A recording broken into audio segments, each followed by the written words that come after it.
আসসালামু আলাইকুম দর্শক, আজকে কিন্তু আমি আছি কাউয়ারচর এলাকায়। এটা হচ্ছে ঝগড়াচরের শেষ প্রান্ত এবং কি কাউয়ারচর। এটা হচ্ছে জেসমিনের কুড়ায় বলে থাকে সবসময় মানুষে। তো এই জেসমিনের কুড়ায় টেকানি গ্রাম এবং কি কাউয়ারচরের মানুষের যাতায়াতের খুবই সমস্যা ছিল এই রাস্তাটা।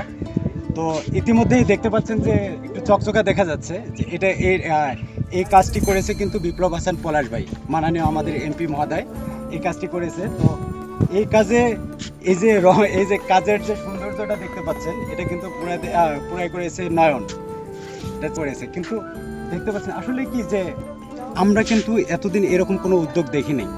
বর্তমান আমরা আমাদের চোখে যেটা দেখতেছি আমরা আমাদের এলাকায় এবং আশেপাশে চারিদিকে যেরকম দেখতেছি এরকম উদ্যোগ কিন্তু আগে ছিল না। এখন যেটা দেখতে পাচ্ছি, আগে মানুষের নিজের অর্থায়নে কাজ করতো একটা ব্রিজের মধ্যে, হয়তোবা কেউ শারীরিক শ্রম দিয়ে এবং কি কেউ বাঁশ গাছ দিয়ে যে কোনো কিছু দিয়ে এখানে সহযোগিতা করতো।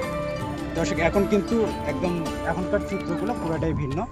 দেখতে পাচ্ছেন যে এত সুন্দর করে কাজগুলো করছে, আপনারা দেখলেই বুঝতে পারছেন যে আসলে কতটা সুন্দর হয়েছে। এখন আগের তুলনায় আমাদের এই দাঁতভাঙ্গা ইউনিয়ন বলেন, পুরো রৌমারী উপজেলা বলেন, অনেক সুন্দর হয়েছে কিন্তু।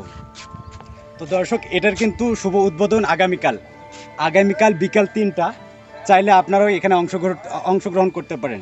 এখানে ব্রিজটি উদ্বোধন করতে আসবেন আমাদের বিপ্লব হাসান পলাশ ভাই এবং কি এলাকার গণ্যমান্য যারা আছে তারা। তো চাইলে কিন্তু আপনারাও এখানে অংশগ্রহণ করতে পারেন। দর্শক, সেই সাথে ভালো থাকবেন, আপনারা সুস্থ থাকবেন। আল্লাহ হাফেজ।